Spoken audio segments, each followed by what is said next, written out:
नमस्कार, देवभूमि समाचार में स्वागत है आपका। मैं हूं आपके साथ प्रियंका मिश्रा। बुलेटिन की करेंगे शुरुआत। सबसे पहले बात देहरादून की। देहरादून से बड़ी खबर सामने आ रही है। धामी सरकार की कैबिनेट की बैठक आज सीएम धामी की अध्यक्षता में होगी बैठक। सचिवालय में शाम 4:30 बजे होगी बैठक। बैठक में कई अहम प्रस्तावों पर लग सकती है मुहर। राज्य कर्मचारियों को 4% डीए के प्रस्ताव पर लग सकती है मुहर। वहीं कई विभागों की सेवा नियमावली में हो सकता है संशोधन। जीएसआई में एमओयू पर विशेषज्ञ समिति का हो सकता है गठन। जीआईएस में एमओयू पर विशेषज्ञ समिति का हो सकता है गठन। कई प्रस्तावों पर लग सकती है मुहर। कई प्रस्तावों पर लग सकती है मुहर। सीएम धामी की अध्यक्षता में होगी बैठक। सचिवालय में शाम 4:30 बजे होगी बैठक। जीआईएस में एमओयू पर विशेषज्ञ समिति का हो सकता है गठन।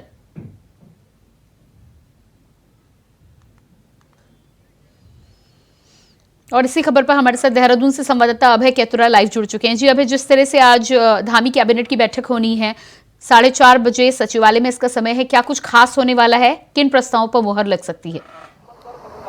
जी बिल्कुल, मुख्यमंत्री पुष्कर सिंह धामी की अध्यक्षता में ये कैबिनेट बैठक होगी, जिसमें साफ तौर पर ये कह सकते हैं कि कई महत्वपूर्ण जो प्रस्ताव है उन प्रस्तावों पर यहाँ पर अंतिम मोहर लग सकती है। मुख्यमंत्री की अध्यक्षता में होने वाली इस कैबिनेट बैठक में जो राज्य कर्मचारियों का जो डीए है उसको 4% बढ़ाने के जो प्रस्ताव है उस पर यहाँ पर मोहर लग सकती है। इन्वेस्टर समिट के दौरान जो निवेश हुए हैं उन निवेश को धरातल उतारने के लिए धामी सरकार गंभीर रूप से यहाँ पर काम कर रही है, गंभीर मुद्दा में है और अधिकारियों को लगातार दिशा निर्देश दे रही है। निवेशकों को कोई परेशानी ना हो, उनकी जो समस्याएं उन समस्याओं का समाधान हो सके, उसके लिए विशेषज्ञ समिति का गठन यहाँ पर किया जा सकता है। आज कैबिनेट बैठक में उस विषय पर भी यहाँ पर मंथन होगा कि इन अधिकारियों की अध्यक्षता में ये कमेटी यहाँ पर गठित होगी और किस प्रकार से ये समिति यहाँ पर काम करेगी, किसको अपनी रिपोर्ट देगी। इसके अलावा कई विभागों की जो सेवा नियमावली है वो यहाँ पर उसमें संशोधन किया जा सकता है। कई ऐसे विषय इस समय गंभीर राज्य सरकार के पास मौजूद हैं कि जिन पर सरकार को यहाँ पर काम करना है, तो उन सभी विषयों पर आज कैबिनेट की इस बैठक में विचार विमर्श हो सकता है। मंत्रिमंडल अपनी संस्तुति यहाँ पर दे सकता है और राज्य के लिए ये बैठक महत्वपूर्ण इसलिए भी है कि पिछले दिनों जो इन्वेस्टर समिट हुआ था उस इन्वेस्टर समिट में 3.5 लाख करोड़ से ज़्यादा के एमओयू यहाँ पर हुए थे और राज्य सरकार के लिए चुनौती ये थी कि उन निवेश को धरातल पर उतारने के लिए किस प्रकार से काम किया जा सकता है, तो उन सब चीज़ों मंथन होगा। इसके अलावा जो आगामी जो बजट सत्र सरकार के द्वारा पेश किया जाना है उस बजट सत्र को कैसे जनहित का बेहतर बनाया जा सकता है उसको लेकर भी बातचीत यहाँ पर होगी। तो ये कहा जा सकता है कि आज की जो बैठक है उसमें संभवतः लगभग 2 दर्जन के करीब जो प्रस्ताव है वो प्रस्ताव इस कैबिनेट बैठक में आएंगे और कैबिनेट के जो मंत्री हैं उनकी तरफ से उस पर मंथन यहाँ पर किया जाएगा और उस पर अपने मोहर लगाई जाएगी। जी, इसके अलावा माना जा रहा है कि कुछ समितियों का गठन भी हो सकता है, जिस तरह से मुख्यमंत्री पुष्कर सिंह धामी ने आगे निर्देश दिए हैं। राज्य सरकार लगातार यहाँ पर काम कर रही है। राज्य सरकार कोशिश कर रही है कि प्रदेश में जो विकास की रफ्तार है वो तेज गति से बढ़ सके। उसके लिए चाहे वो कर्मचारियों से जुड़े हुए विषय हों या फिर दूसरे जो इन्वेस्टर समिति जुड़े हुए विषय हों, उन विषयों पर विशेषज्ञ समिति का गठन यहाँ पर किया जा सकता है। कोशिश यही है धामी सरकार की कि राज्य में विकास की रफ्तार कैसे बढ़ सकती है उसको लेकर यहाँ पर काम किया जाना है। इसके अलावा जो दायित्वधारी पिछले दिनों बातचीत हुई थी उस पर भी यहाँ पर मंथन हो सकता है। किन मंत्रियों की जिम्मेदारी जनपदों में प्रभार कार्यक्रमों के दौरान लगाई जा सकती है, जो प्रभार कार्यक्रम यहाँ पर होने उन सब चीजों पर बातचीत यहाँ पर हो सकती है। तो कोशिश यही है सरकार की कि विकास के जो काम है उसकी रफ्तार तेज हो। आप बने रहिएगा हमारे साथ, आप बने रहिएगा हमारे साथ। तो जिस तरह से धामी कैबिनेट की बैठक होनी है, शाम 4:30 बजे सचिवालय में होगी ये बैठक। और इसके बाद रुक करेंगे अगली खबर का। टनकपुर में दूसरा पुस्तक मेले का आज शुभारंभ हो गया है। बता दें कि मुख्यमंत्री पुष्कर सिंह धामी ने इस 3 दिवसीय मेले का शुभारंभ किया है। इस दौरान पुस्तक मेला आयोजन समिति के अध्यक्ष रोहिताश अग्रवाल और सचिव नवल किशोर तिवारी ने बताया कि पुस्तक मेले में 60 से अधिक प्रकाशकों के स्टॉल लगेंगे।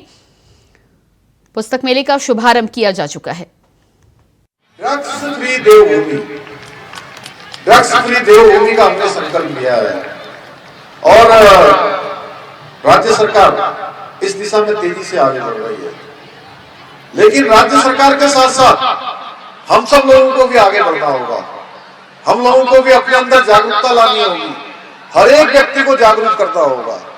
जितने लोग हमारे सबसे आगे बैठे, हेमा जोशी जी, रोहितास अग्रवाल जी, हमारे सचिव साहब, हमारे सभी हमारे डब्बू भाई है मंडी परिषद की तरफ से चला सकते हैं।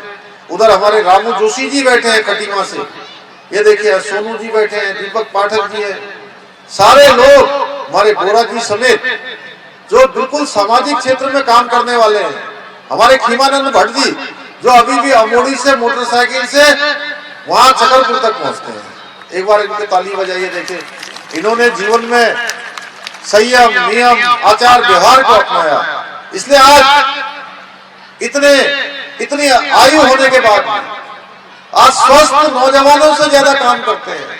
हमारे बेटे हैं, बेटियां हैं, यहाँ बैठे हैं बड़ी संख्या में छात्र छात्राएं। अपने आसपास कहीं भी नशे की कोई भी खराब चीज हमको दिखाई देती है तो सबको सावधान करना है और स्वयं भी सावधान हो जाना है। कई बार मजाक में हम कहते हैं कि नहीं चलिए थोड़ा कर लो, थोड़ा ले लो, धीरे धीरे पता ही नहीं लगता कब नशे की लत हमको पकड़ लेती है। और वो नशे की लत इतनी खराब होती है कि अगर किसी के घर में कोई बच्चा, कोई बेटा बेटी पढ़ने के लिए जाते हैं और पढ़ने के जाने के बाद अगर वो उस लत में पड़ जाते हैं तो बहुत मुश्किल हो जाता है परिवार के लोगों के लिए भी।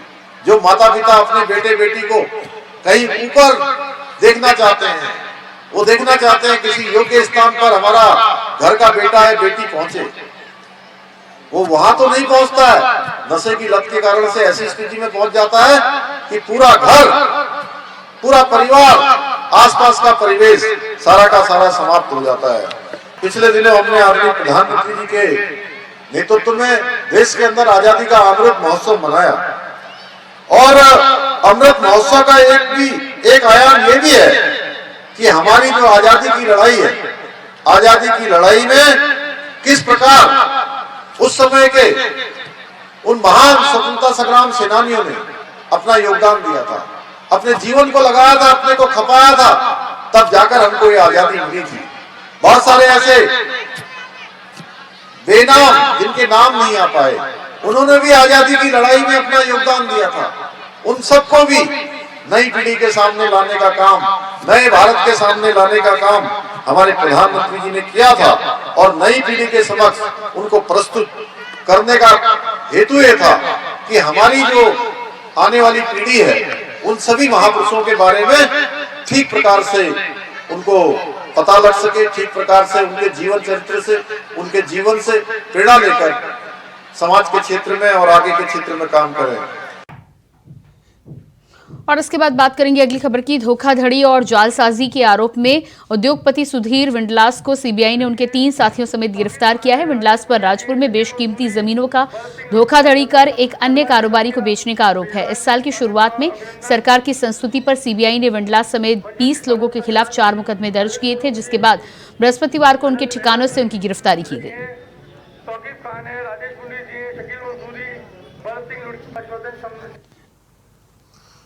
उत्तराखंड के देहरादून में सीबीआई ने बृहस्पतिवार शाम को एक बड़ी कार्रवाई की है।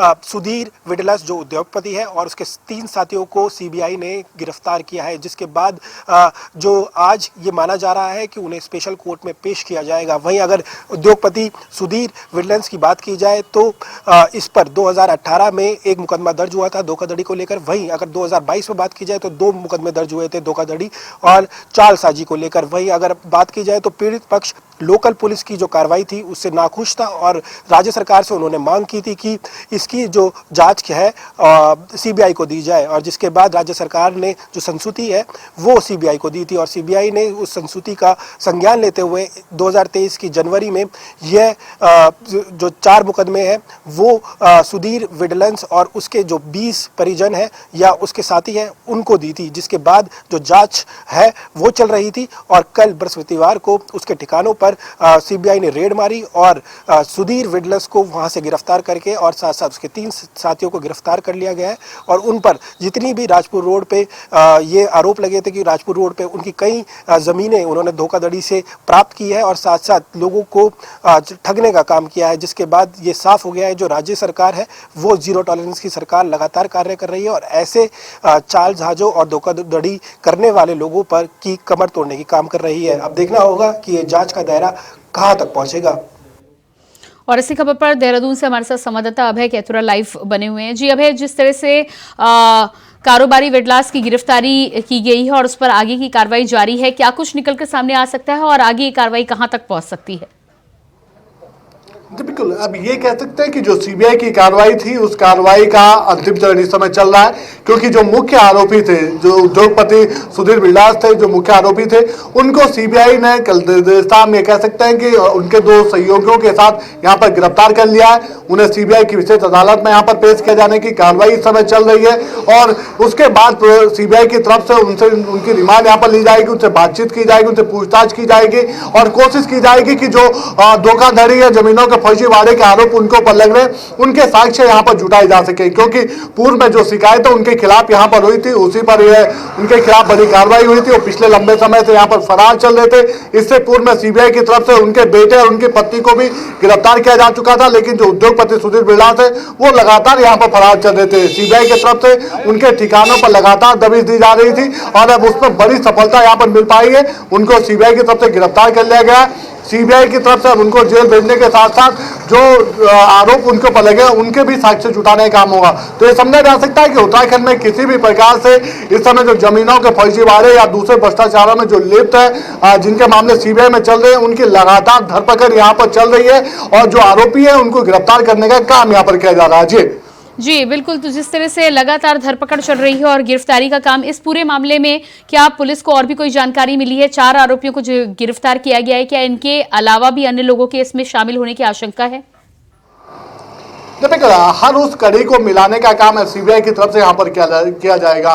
जैसे ही उनकी ये कह सकते हैं उनको रिमांड यहाँ पर मिलेगी तो उनकी तरफ से हर उस कड़ी को मिलाने का काम किया जाएगा जो इस पूरे सिंडिकेट से जुड़े हुए थे, इस पूरे नेटवर्क में जिनका पूरा सहयोग यहाँ पर रहा है और जो जमीनों की धोखाधड़ी यहाँ पर देहरादून में हुई है उस मामले में पूरी तरीके से पूरी पड़ताल यहाँ पर की जाएगी। सच्चाई जो है उस सच्चाई को जाहिर करने का काम यहाँ पर किया जाएगा। जो आरोपी है उनको कड़ी से कड़ी सजा देने का काम यहाँ पर किया जाएगा, क्योंकि लगातार सीबीआई के ऊपर भी दबाव बढ़ता हुआ नजर आ रहा था। जन दबाव ये यहाँ पर था, सरकार की तरफ से भी निर्देश दिए गए थे कि ऐसे किसी भी भ्रष्टाचारी को यहाँ पर बख्शा ना जाए जो जमीनों के खेल से राज्य की जमीन है और जनता के साथ जो उनके विश्वासघात करने का काम कर रहे हैं उनके खिलाफ सख्त से सख्त कार्रवाई यहाँ पर हो। तो लगातार सीबीआई की तरफ से दबिश दी जा रही थी, जिसमें अब ये कह सकते हैं कि बड़ी सफलता मिली है। सुधीर विलास जो प्रमुख आरोपी हैं उनके 2 सहयोगियों के साथ उनको गिरफ्तार किया जा चुका है। पूर्व में भी इस पूरे मामले पर कई गिरफ्तारियां यहाँ पर हुई है। तो अब रिमांड लेने के बाद उनसे उस पूरी जो मामला है उस पूरे मामले की पड़ताल यहाँ पर की जाएगी और जो आरोपी है आरोपियों के खिलाफ कड़ी कार्रवाई यहाँ पर की जाएगी। जी बिल्कुल अभय, इस तमाम जानकारी के लिए बहुत शुक्रिया आपका। तो ये थे हमारे साथ संवाददाता अभय कैथुरा जानकारी दे रहे थे। और इसके बाद बात करते हैं अगली खबर की। कैबिनेट मंत्री गणेश जोशी ने मसूरी में आयोजित होने वाले मसूरी विंटर लाइन कार्निवल से जुड़े कार्यक्रम की तैयारियों के संबंध में बैठक ली है। बैठक में मंत्री जोशी ने कार्यक्रम से जुड़े अधिकारियों को आवश्यक दिशा निर्देश दिए। मंत्री गणेश जोशी ने बैठक में अधिकारियों को निर्देशित करते हुए कहा है कि विंटर लाइन कार्निवल के दौरान मॉल रोड में सभी प्रकार के वाहनों को प्रतिबंधित किया जाए ताकि पर्यटकों को किसी भी प्रकार की असुविधा न हो। जो मसूरी में इस सीजन का आकर्षण का एक केंद्र होता है उसकी एक बैठक आज मेरे द्वारा सुबह दी गई थी। और क्योंकि ज़्यादा लंबा प्रोग्राम करने से एक निरस्ता आ जाती है और उसको इतना बेहतर तरीके से हम नहीं कर पाते हैं।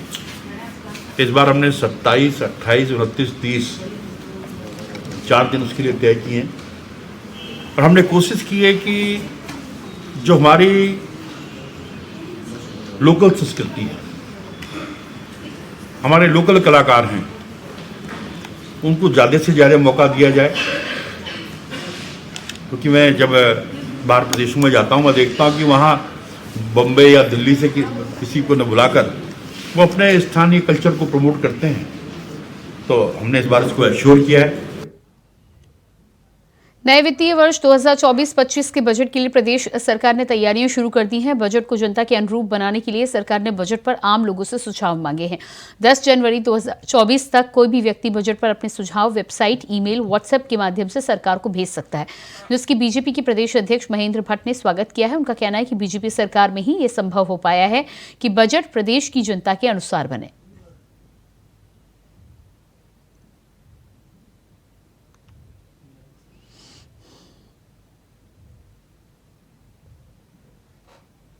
क्योंकि हमारे प्रदेश के माननीय वित्त मंत्री जी ने हर वर्ष जब भी बजट का विषय आता है तो जनता से उनके संदर्भ में सुझाव लेने के क्रम में चलते हैं। और अच्छा भी है क्योंकि सरकारी तंत्र द्वारा ही निर्धारित योजनाएं बने, उसके कई बार जन सहभागिता कम दिखाई देती है।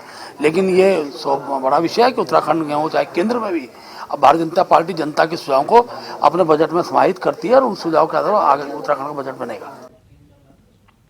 देहरादून का मुख्य जिला अस्पताल लगातार अपनी सेवाओं को बढ़ावा देने के लिए किए गए नए उपकरणों की मदद ले रहा है। अस्पताल में सीएमएस अनुराग अग्रवाल का कहना है कि अस्पताल तरक्की की राह पर है।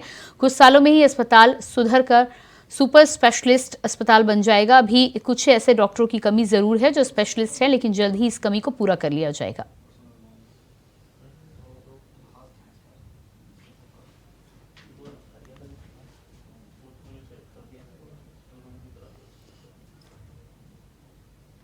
रामनगर में सिविल कोर्ट के जज सिद्धार्थ कुमार ने महिलाओं को जागरूक करने के साथ ही महिलाओं को कानून की जानकारी भी दी है। बता दें कि सिविल कोर्ट के जज की अध्यक्षता में रामनगर के नगर पालिका सभागार में बहुउद्देशीय विधिक जागरूकता शिविर का आयोजन किया गया। जिला विधिक सेवा प्राधिकरण नैनीताल में आयोजित शिविर में लोगों ने बढ़ चढ़कर हिस्सा लेते हुए कानून की जानकारी लेने के साथ ही अपनी समस्याएं भी बताई। साथ ही सभागार में मौजूद लोगों को जानकारी देते हुए जज सिद्धार्थ कुमार ने कहा कि ऐसे शिविर के माध्यमों से विधिक साक्षरता, जरूरतमंद लोगों तक न्याय पहुंचाना और उनको कानून की जानकारी देना हमारी पहली प्राथमिकता है। नगर पालिका परिषद के मीटिंग हॉल में जिला विधिक सेवा प्राधिकरण के द्वारा एक कानूनी जागरूकता और साक्षरता शिविर का आयोजन किया गया है। आज का जो मुख्य विषय था, लोगों को कानून से संबंधित, विधिक सेवा से संबंधित जानकारियां देना तथा लैंगिक उत्पीड़न, महिलाओं का जो लैंगिक उत्पीड़न होता है उसके बारे में उनको जानकारी उपलब्ध कराना आज के कार्यक्रम का मुख्य विषय था। खबर हल्द्वानी से है, जहां विपक्षी सांसदों के निलंबन के मामले पर देश में विपक्ष के नेता विरोध कर रहे हैं, तो वहीं उत्तराखंड में कांग्रेस भी इस पूरे मामले को लेकर अपना विरोध दिखा रही है। हल्द्वानी में विधायक सुमित हृदय के नेतृत्व में तमाम कांग्रेस नेताओं ने सांसदों के निलंबन पर एसडीएम कोर्ट में पहुंचकर राष्ट्रपति के नाम का ज्ञापन सौंपा। हल्द्वानी से कांग्रेस विधायक सुमित हृदय ने कहा है कि संसद में इस तरह का कृत्य बेहद निंदनीय है, जिसका वे विरोध करते हैं। वहीं उनका ये भी कहना है कि देश की संसद में विपक्ष के सांसदों का निलंबन केंद्र सरकार की तानाशाही दिखाता है।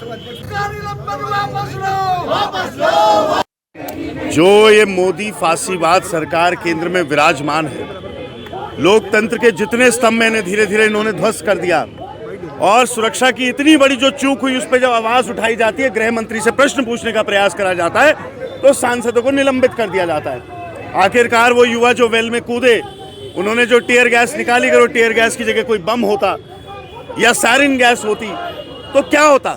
उसकी जिम्मेदारी कौन लेता? क्या उस समय भी सांसदों का निलंबन होता? या जो लोग लोकतंत्र के जो सबसे बड़ा मंदिर है, जो हमारी संसद भवन है, वहाँ पे जब आवाज़ उठाते, उनकी आवाज़ दबाने का लगातार जो प्रयास करा जा रहा है, इतना बड़ा लोकतंत्र पे घात आज तक भारत के इतिहास में नहीं है। भारतीय राजनीति का सबसे काला अध्याय घोषित आपातकाल है।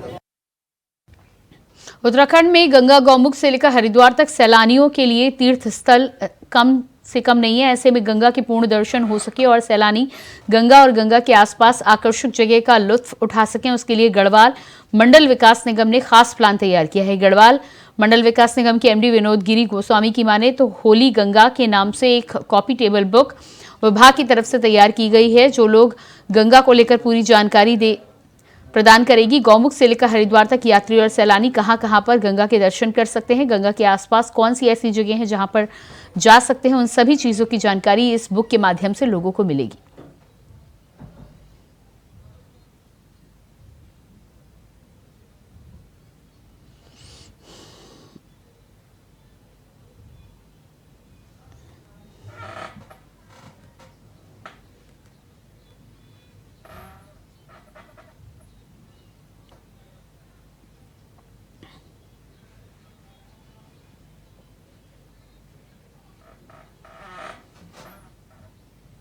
और इसके बाद आइए आपको सीधे लिए चलते हैं कुरुक्षेत्र, जहां पर गीता महोत्सव में हरियाणा के सीएम मनोहर लाल क्या कह रहे हैं, आप भी सुनिए।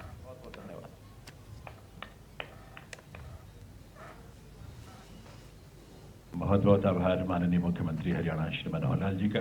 और देवी सज्जनों, आप सबके करतल ध्वनि के साथ सबकी तरफ से निवेदन माननीय गृह एवं सहकारिता मंत्री भारत सरकार श्री अमित शाह जी से उनके उद्बोधन के लिए उनके मार्गदर्शन के लिए और उनकी प्रेरणा के लिए जो पूरे देश को उनके उद्बोधन के माध्यम से मिलती है।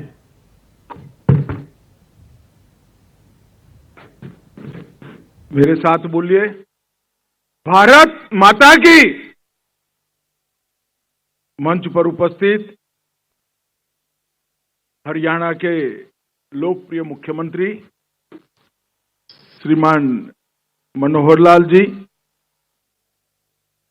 ये पूरे अंतर्राष्ट्रीय गीता महोत्सव के प्रेरणा पुरुष स्वामी ज्ञानानंद जी महाराज, स्वामी रामदेव जी, स्वामी परमात्मानंद जी, स्वामी राजेंद्र दास जी, ब्रह्मानंद जी, निर्मलानंद जी, माधव प्रियदास जी, ब्रह्म स्वरूप जी, बाबा भूपेंद्र जी, स्वामी शाश्वतानंद जी, स्वामी बंसीपुरी जी, विश्व हिंदू परिषद के वरिष्ठ श्रीमान दिनेश जी, स्वामी महेश मुनि जी, श्री हरिओम जी, श्री राजेश स्वरूप जी, संत आत्माराम जी, परमहंस ज्ञानेश्वर जी, श्री ज्ञानदेव सिंह जी और आज के कार्यक्रम में उपस्थित सभी भाइयों और बहनों, आप सभी को मेरा नमस्कार। जब मैं कार्यक्रम के लिए तिथि तय की, तब मैं आज संत सम्मेलन में संतों को सुनने के लिए आया था, परंतु आज सुबह मौसम बिगड़ गया, आने में देरी हो गई और क्रम उल्टा हो गया। संतों में से 2-3 महात्माओं ने टोकन बोला और मुझे भाषण करने के लिए खड़ा कर दिया। खैर, सबका जो निर्णय है मेरे आंख माथों पर है। मित्रों, आज हम कुरुक्षेत्र की पवित्र भूमि पर बैठे हुए 5000 साल से ज्यादा समय पहले यहां स्वयं भगवान श्री कृष्ण ने अपने श्रीमुख से गीता का उपदेश अर्जुन को दिया था। और आज देश आजाद होने के बाद 75 साल में ज्ञानानंद जी जैसे अनेक संत महात्माओं ने गीता के उपदेश को और गीता के ज्ञान को पूरे विश्व के बीच में पुनर्स्थापित करने का काम किया है। मैं कई लोगों को मिला हूं, दुनिया भर के कई विद्वानों को मिला हूं। सब ये मानते हैं कि व्यक्ति के जीवन की, अगर कोई देश है तो इसके समाज जीवन की और पूरे विश्व की सभी समस्याओं का समाधान गीता के उपदेश में समाहित है। इसके बाहर जाने की जरूरत नहीं। कुछ विद्वान लोगों ने, कुछ रक्षा क्षेत्र से जुड़े हुए लोगों ने यह भी कहा कि अगर गीता का उपदेश, गीता का ज्ञान हर जगह पे हम फैलाने में सफल हो, इसकी स्वीकृति हो, तो विश्व में कभी युद्ध नहीं हो सकता। उस सज्जन को मैंने तुरंत कहा कि आपको शायद मालूम नहीं है, पूरे विश्व में युद्ध समाप्त करने की कुंजी आप जिस ज्ञान को बता रहे हो, वो ज्ञान किसी को युद्ध के लिए प्रेरित करने के लिए दिया गया ज्ञान है। ये आपको मालूम नहीं होगा। भगवान श्री कृष्ण ने अर्जुन को युद्ध के लिए प्रेरित करने के लिए, इनकी शंकाओं का समाधान करने के लिए, और जो निर्वेद की निर्मिति होती थी, वो निर्वेद। तो ये आप सुन पा रहे थे गीता महोत्सव में गृह मंत्री अमित शाह को। और इसी के साथ फिलहाल इस बुलेटिन में इतना ही। खबरों का सिलसिला जारी रहेगा। नमस्कार।